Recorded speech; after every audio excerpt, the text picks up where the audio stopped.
go. 9.4 volume of prisms and cylinders. A prism would be a three-dimensional object, so a cube, you know, that would be a prism. So we talked about surface area. Now we're going to talk about volume.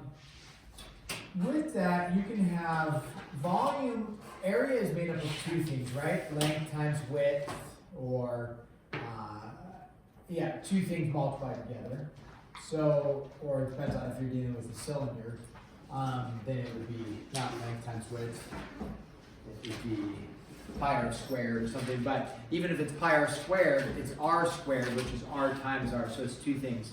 Volume is described as three things multiplied together. Length times width times height, or if it's a cylinder, something different. So if I may, like when you talk about the volume, look at like a water bottle, right? This would be a Nalgene, and it's either described as 32 ounces or 1,000 milliliters, or you can think of it as a like a 1 liter bottle. And when you describe 1 liter bottle, they're actually you can think of it as like a volume. And if you ever go to buy a backpack for backpacking, or it doesn't have to be for backpacking, but they usually describe it as, oh, it has 75 liters. Well, what are they referring to? Well, they're referring to not like the amount of liquid that was poured in there. They're referring to the volume of it, right? And so that would be the space that you have in there.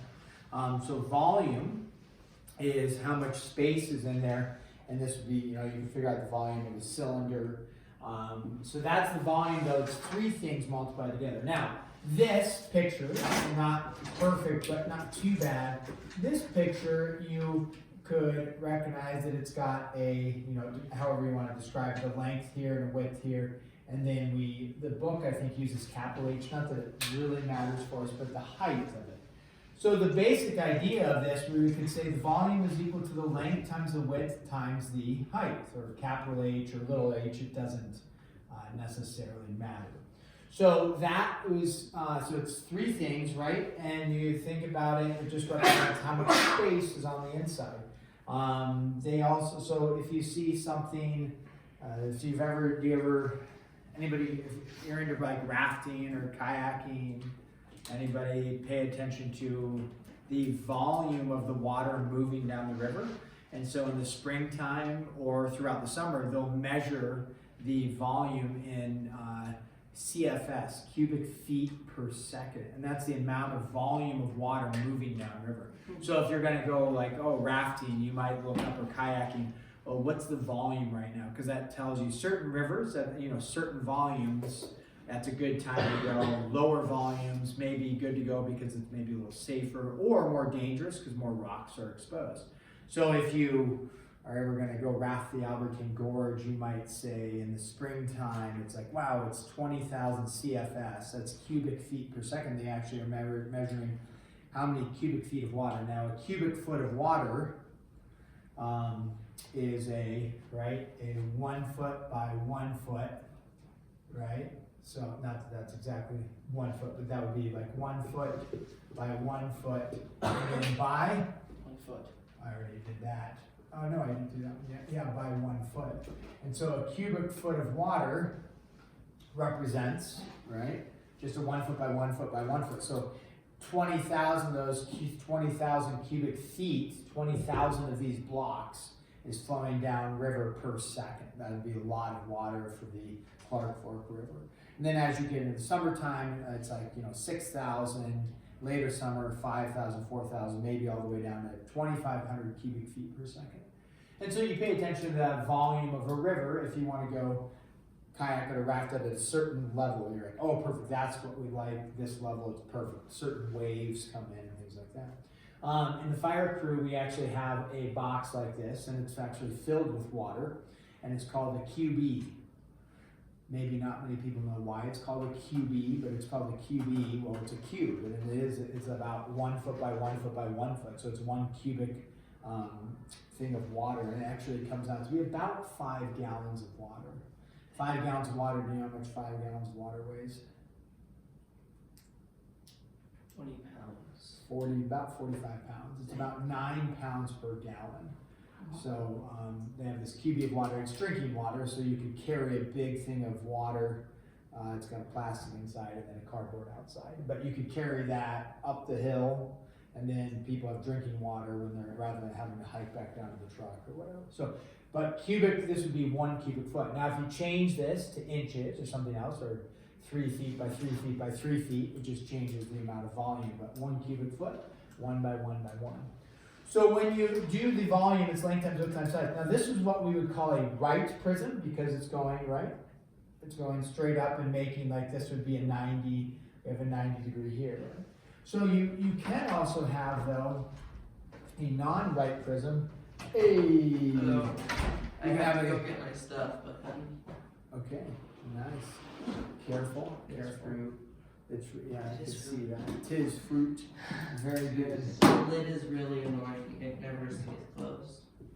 Yes. So you could have a non-right prism. Again, this picture's poor. The book has better ones, but we'll just we'll run with it here, and then something like this. Now, non-right prism. So in this case, it still has a length and a width.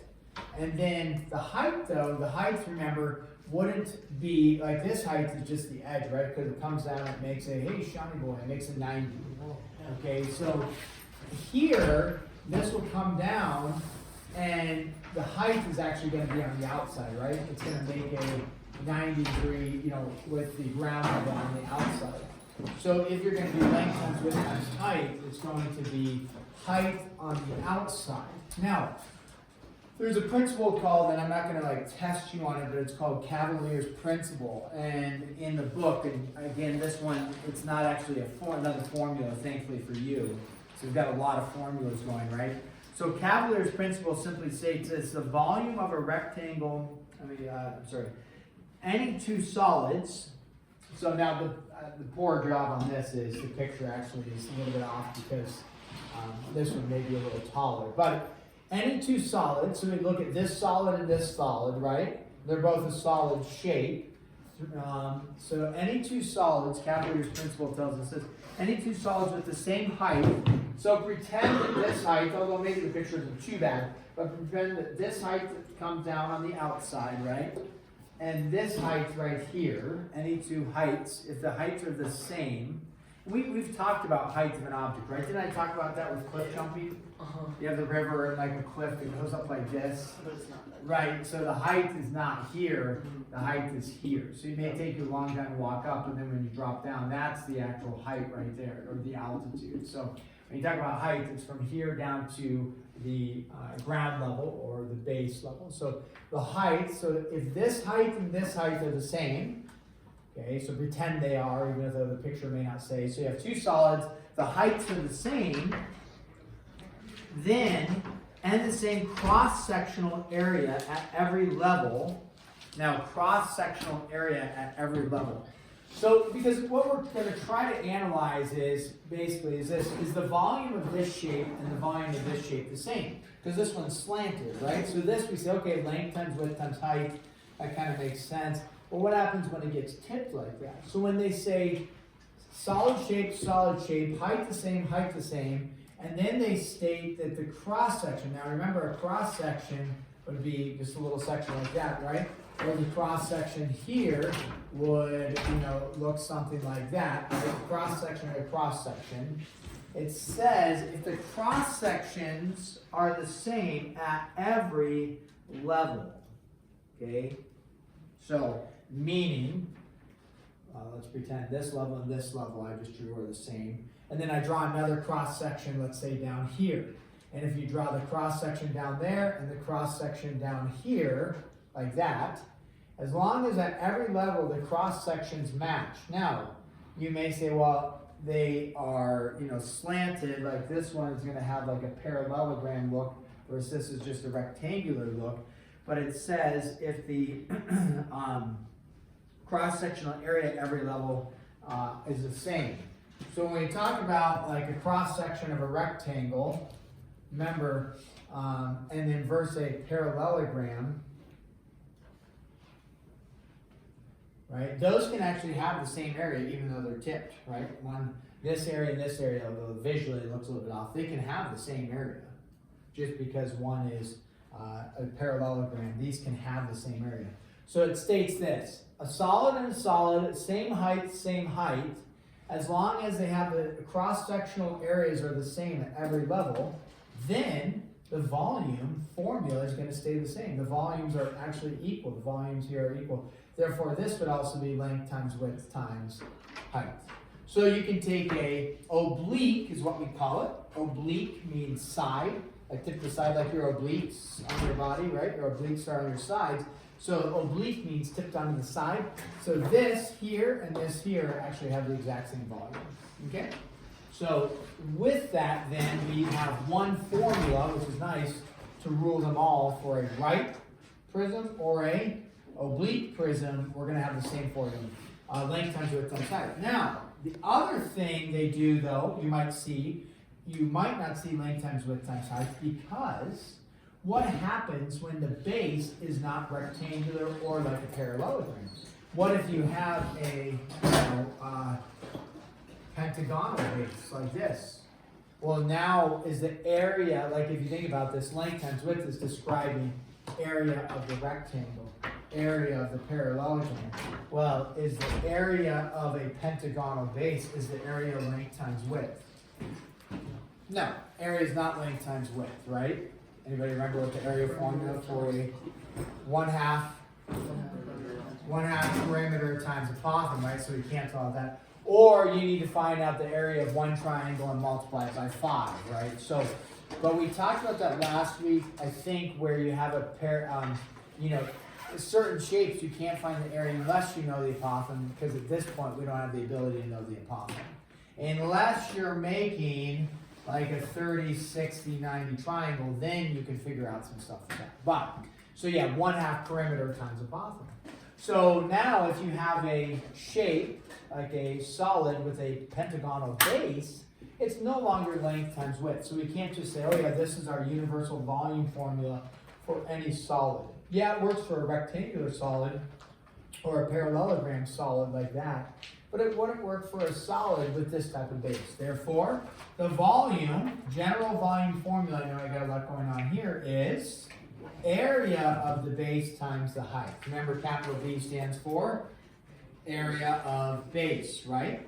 And we actually have used that with surface area stuff, but this is capital area B stands for area of the base times the height. So you need to find the area of the base, find the height, or have the height, and then you can find the volume of any right solid or oblique, right? This is a right, this is oblique, like tip to the side. Okay, now the same rules, again, Cavalier's principle, that name, you're not going to have to know, it just basically tells us, like I said, this matches with this. So the book might reference Cavalier's principle in a homework problem. You can analyze that. I probably won't test you on that though. So that's with rectangular solids or just any solid, pentagonal solid with any prism. Now you have what happens when you have a circular one. So a cylinder. So what would the volume of a cylinder be? Not the area, if you will, not the area of the cylinder, but the volume of the cylinder. So the volume of the cylinder is going to be, again, how many things do you need multiplied together to give you volume? 3, right? So here was area of the base, which is 2 things. Area is 2 things multiplied, and then height, which is 3. So the same rule applies here. This is going to be area of the base times the height. Now you might also see instead of capital B, what do we know the area formula for every cylinder is going to be?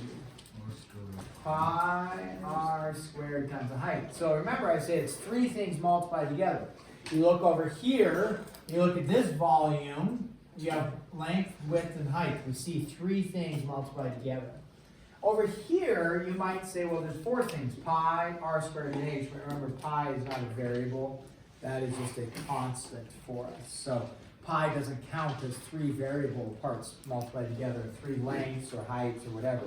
So 3 things, r squared, 2 of them, h, 3 of them. So now this also is true for a like the Leaning Tower of Pisa, right? If you had, although that's kind of a poor picture for saying 3-dimensional going up. but a three-dimensional going up. So the height, if it was coming down here, right, this is Cavalier's principle again. If these cross-sectional areas are the same, then this volume formula works as well, pi r squared times h. In this case, though, you'd have to know the h going down.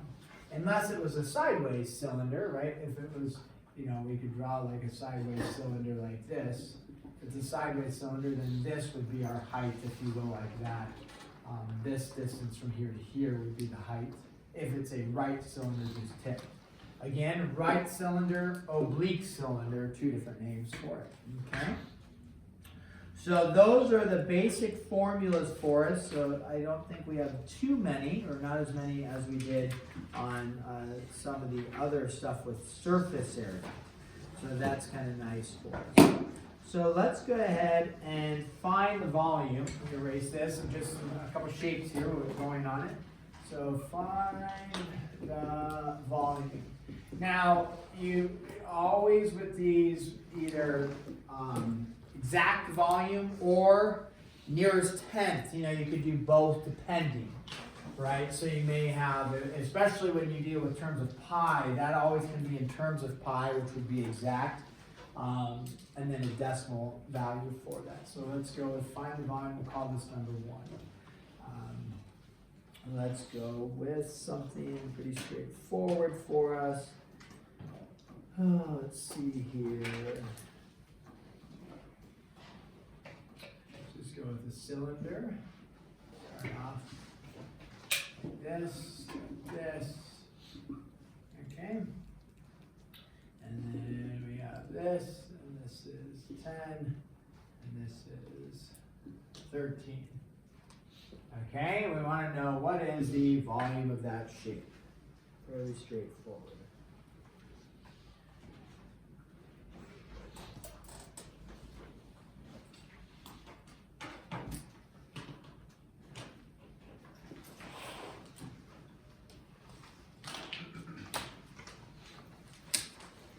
Find the volume, check with your support team around you.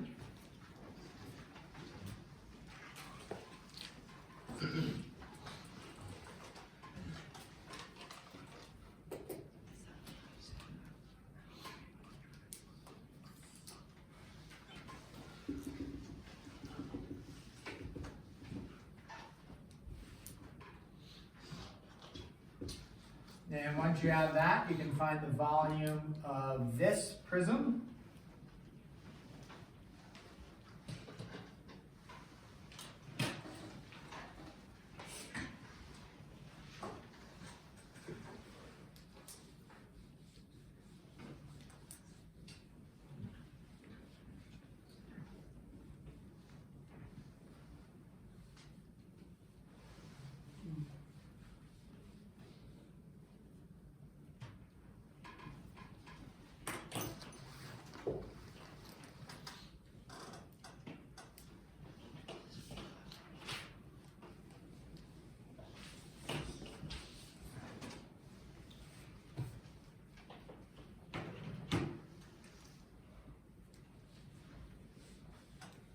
Okay. And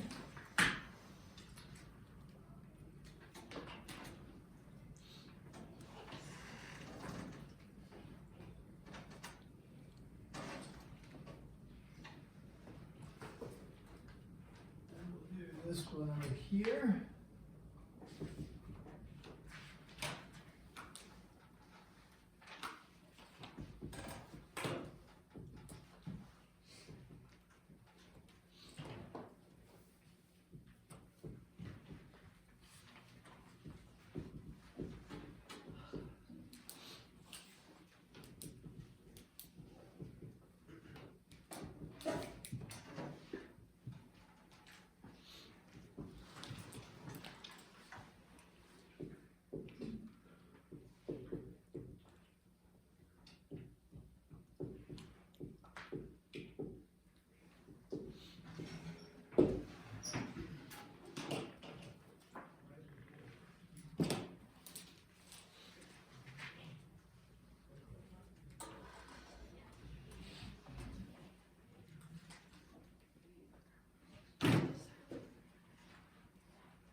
number 4, when you get there, and then we're going to do all these together here in just a little bit. Number 4, there's an algebraic method. You can do like guess and check method. That will yield some points, like on a test or mid-chapter assessment on number 4. You could do like a guess and check, most likely you could do that. But then on if you want full credit, you're going to have to do the algebraic, which means use a formula, set up some sort of equation, and then solve for that on number 4. So if you're like guessing and checking, and that works, that will work probably to find the value. But in the end, it won't work for full credit because we need to be able to do the algebraic approach. And pro tip on number 4, you'll end up with a quadratic type equation and then have to solve from there. And you can almost guarantee, if we have some problems like this with some sort of quadratic equation, you can guarantee it's going to be on the test. Because it's a great algebra, geometry crossover type problem. So just take a look at it. If that doesn't make sense, that's okay. We'll go over it together here shortly.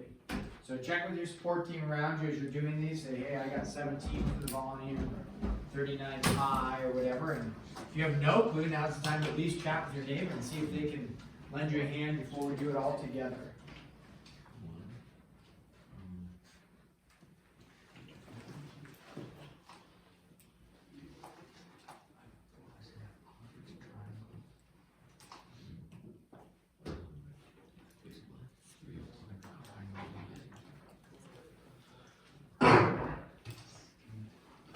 Now, again, I didn't state, like on number 1, I didn't state what it should be to, the nearest tenth or whatever.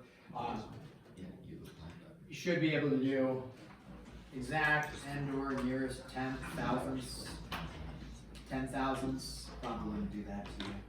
That sounds like a whole lot of work here. Writing an extra 5 numbers. Nearest tenth is usually safe.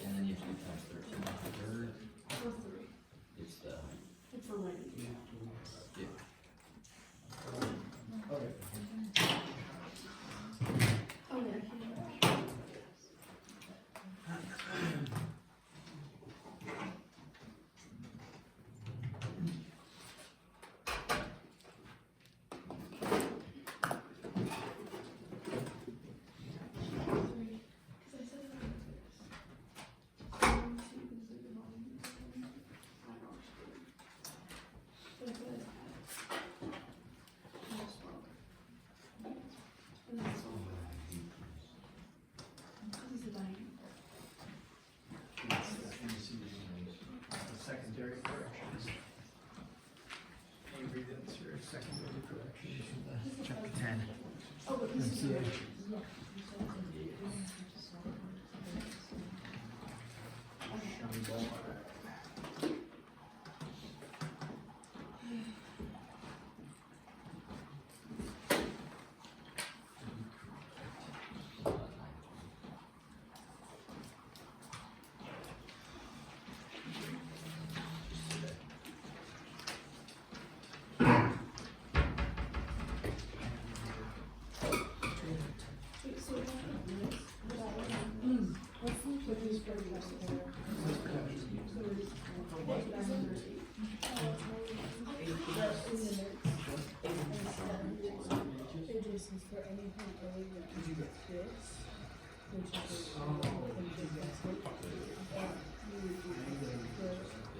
What did you get?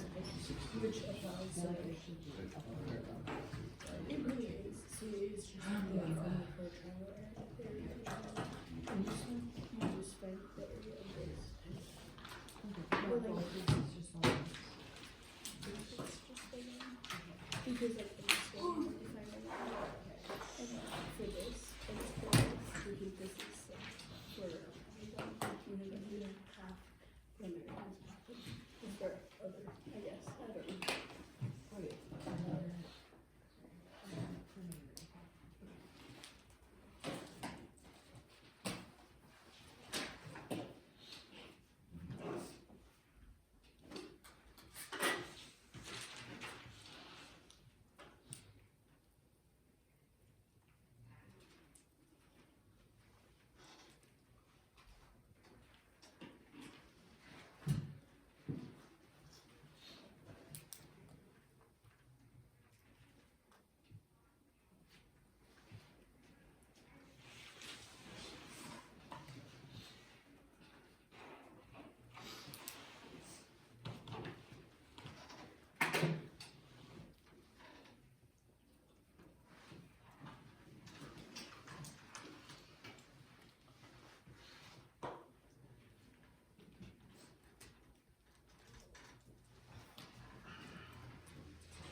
Okay, let's go over these together.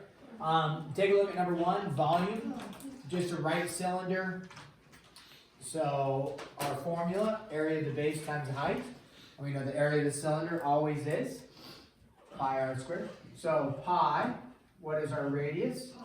5, so pi times 5 squared times 13, right? And so then volume is equal to 25 times 13, which is 325.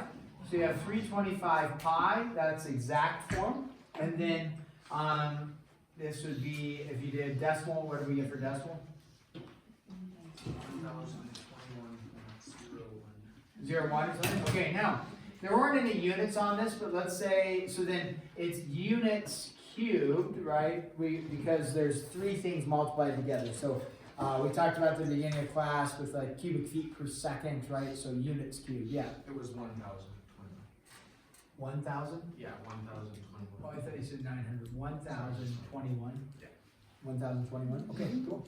So we'll take a look at number 2. Number 2, this would be not a rectangular prism, but it would be a triangular prism. Yeah, so the base, so there's a couple different routes to do this, but you could think of then this triangle, and like flip it, and then it's stacked, right? So the base would be area of this base times the height, and so the area of the triangle, right, that would be the area of the base, so it's going to be the, volume here. Volume is equal to the area of the base. What's the area of the triangle? Well, you know that's 7, that's 5, so it's what? 1/2 times 7 times 5, and then the volume formula for a prism is area of the base times the height, and so in this case it's going to be what?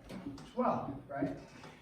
And therefore we crank that out, 7 times 5 times 12 divided by 2, we end up with 210 units cubed.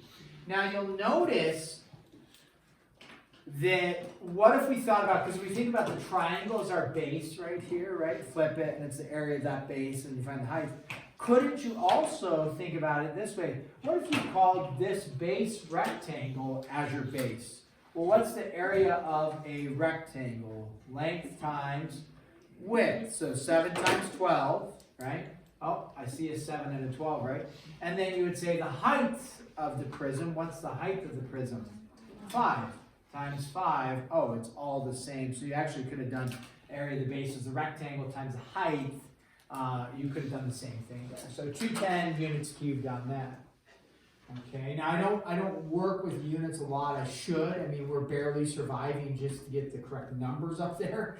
So I don't know if I want to hammer on units. Maybe I should, but I don't usually, right? But it's good to make a note of when you're dealing with volume, you're always dealing with something being what? Cubed. Area, it's something being squared. So it is important, especially when you get into the sciences and the math stuff. But when you start doing cancellation of units and things like that, it is important. So we'll try to actually look at the units in this case. So find the diameter of a 12-inch tall circular cylinder. So what you have a circular, you don't have to draw the picture, but this is that, and then you have the diameter right there, right? D. So you want to find the diameter of a 12-inch tall circular cylinder with a volume of 192 inches cubed. So if you think about our volume formula, it's pi r squared times the height, right? So we're going to take 192, and I'm going to actually use our units, and show us how it cancels. So we're going to go 192 pi inches cubed, right? That's what the volume is, so I plug that right in there. Equals pi, we don't know the radius, right? So we'll leave it as r squared, and then do you know the height? You bet. 12, right? Now, in this case, let's start here. Pi and pi, what can I do with those? Cancel, because everything's multiplied, right? So you can divide by pi, those are just going to cancel. Right? So that's really nice. Then we can divide both sides by 12. What's 192 divided by 12? 16. 16? So you have 16 inches cubed is equal to r squared. Now let me talk about the units even though I might not emphasize this on the MCA or the test, let's talk about the units. When we find a diameter, if I said the diameter of a circle is 3, would I say the diameter is 3 inches squared? Would I say the diameter is 3 inches? Or would I say the diameter is 3 inches cubed? There's 3 different options. Which one would it be if I'm just talking about the diameter length? 3 inches, right? So 3 inches. So we think about this. This has inches cubed. We need to reduce it by 2. And you think about area, the radius, if I erase this for a second, the radius is actually r inches being squared, whatever it is, right? And so inches, if you think about that, is actually r squared inches squared, the units. And you guys should be working with this, you know, maybe it was skills class, you know, in junior high or in science, you should be doing unit stuff. And if not, that's okay, you're getting a little taste of it here. Now I have inches squared, I could divide both sides by inches squared. Inches cubed over inches squared, how many exponents? This is back to like algebra stuff, right? 3 exponents on top, 2 on the bottom. Get rid of 2 of them, I'm left with just inches on top. Therefore, my answer is going to be just in inches. Now, you're going through this, and you're like, oh no, don't worry about the units. My goal is, the goal would be awesome if we could completely understand the units. I'm not going to focus on that now. Maybe we'll do a units thing later on. But that's how we would get inches, and then our work though, which maybe some of you already got, is r squared is equal to 16. What does r equal? 4. You know some of you are going to leave it there, and it's like, oh man, you missed another point. Bummer. Because what's the diameter? 8. Yeah, so don't forget, multiply that by 2. You should put inches on there. Like that, 8 inches. So don't forget to get that diameter multiplied by 2. Okay, there we go. A 26-foot high rectangular prism. Okay. Rectangular prism means what's the base? A rectangle. So there's a rectangle. Now, I just drew basically a square, so actually it's going to be a little bit different, right? So there's your rectangle, and then the height goes up from there.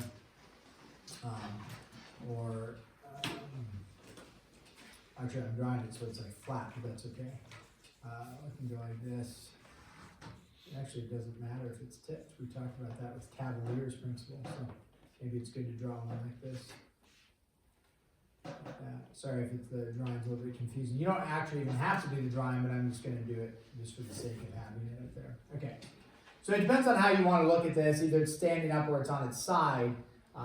Might be a little confusing for you depending on how I've drawn it and how you're viewing it, but that's okay. What we know is that the volume of a prism is area of the base, right, times the height. Now, with a rectangular prism, it's going to be width and it's going to be length, right? So the volume is equal to length times width times height. We know that. So those are the 3 things given to us for the length, width, and height. The volume, we know they gave it to us 3536 feet cubed. 3536. I am going to, for the sake of having, get rid of the feet cubed for now. We just talked about how inches cubed ends up as inches, which is what we want. The same is going to happen with the feet cubed. So we go 3536, and then we say, okay, length times width times what is our height? They tell you, right? 26. Well, the issue here is that I have how many variables? 2. Right? So this is, they give us more information. It says its length is 9 feet longer than its width. So how would I write this if I wanted to write it in terms of one variable? This is where the algebraic approach comes.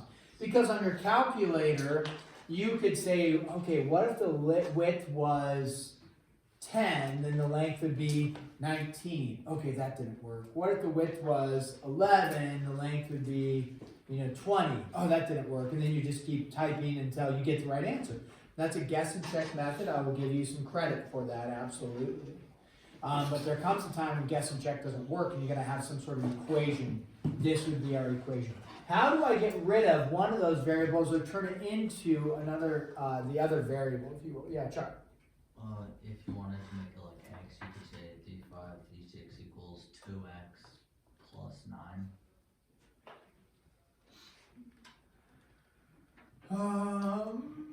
Not quite, but you're on the right track. You are on the right track because we got something with the +9 and there's two of the same variable. Cash? Well, what I just did first was W times 9 plus W. So if we, yep, I'm just gonna go, you could go 9 plus W is fine. If this is W, what do we know about the length? It's 9 more than the width. So we'd say W and W plus 9, or like Cash said, 9 plus W. I like putting the variable first. So instead of length, we're gonna write W plus 9, or 9 plus W is fine. And then the width is W, and then you have times what? 26. Now, with that 26W, I probably wouldn't distribute the 26 in. I would probably do what with that 26? Divide. Yeah, you got multiplication, so I would get rid of the 26, and then it's like, okay, it takes our numbers down a notch. So what's 3536 divided by 26? 136. 136 goes in evenly, right? They make it nice and palatable. 136. Now, on the other side, though, this is where your algebra comes in. People are like, oh, what do I do from here algebraically? You could guess and check. That's not what's going to give you full credit. What you need to do is take the W and do what with it? Distribute it in. So now I get 136 is equal to W squared plus 9W. Now we've got ourselves what we call a what kind of equation? Starts with a Q. I mentioned it earlier. Quadratic. And you learn in algebra there's 3 ways to solve quadratics. Actually like 4 technically. One is perfect squares, which doesn't apply here. Perfect squares is right here. R squared equals 16. We just take the square root of both sides. That's perfect squares. Second way is factoring. Third way is quadratic formula. The fourth way was completing the square, which we did completing the square. When did we do completing the square? Very recently. Completing the square. Chapter 8. What was that? what did it deal with? What did completing the square deal with? When you equation. Or it's like. Circles. Yeah. Finding the center and the radius. That was completing the square. Usually we don't do completing the square. It's just people forget the methodology. Usually people remember factoring and or what's the go-to? Quadratic formula. Have we reviewed quadratic formula? No. Anybody remember the quadratic formula? X equals b plus or minus square root b squared minus 4ac all over 2a. There you go. So you can either remember the quadratic formula or set this equal to 0 by subtracting the 136 from both sides. In which case, I go into factoring mode. Let me put it up here. Sorry, Shallow. Keeping it way down, making it difficult. Like, life is hard enough. Why do we have to make it harder? Could you just do something that makes life easy? Yeah. Let's put it up on the top here. All right, now, if you don't know how to factor, your ship is not completely sunk. It's just minorly sunk. Can you almost guarantee one of these is going to be on the test or in the check system? Yeah, I love putting algebra problems on there. Even because it's a combination of geometry, and then you mix in, hey, you got to know your algebra. So this is my thing, you know, like I love getting a problem in there. It says, hey, you got to remember algebra. You can't just disregard all of them. Now, the test isn't going to be heavily laced with it. On the circle equation with having to do the completing the square, did you have one of those on the test? Yeah, you bet. All right? So you know you're going to have one. So if you want to disregard learning factoring, or not learning, but relearning it, that's your choice. You could do quadratic formula. Maybe we'll do both real quick. I don't even know if we have enough time there. But ready? Factor. What times what gives you a negative 136 added together gives you a positive 9. W minus and a plus. And you're sitting there guessing and checking in your brain. That's pretty impressive. That's awesome. Like what times what gives you 136? If it's taking you a while and you realize you're just staring and hoping for the best that somebody else answers, get out your calculator and start checking some numbers, right? 2 goes into 136. Probably not going to be a 2. That's going to be way off. So then you could go, okay, 136 divided by, we know it's not 3 because that doesn't work. 3 doesn't go into that. But you could try 4. You know 5 doesn't work. You could try 6, right? You could just start cranking out some numbers. 136, divided by something. Now, it may not be factorable. You would maybe have to do quadratic formula, right? So I think it is factorable. Anybody have two numbers that give you 136 that added together will give you a 9? Keep typing on the calculator.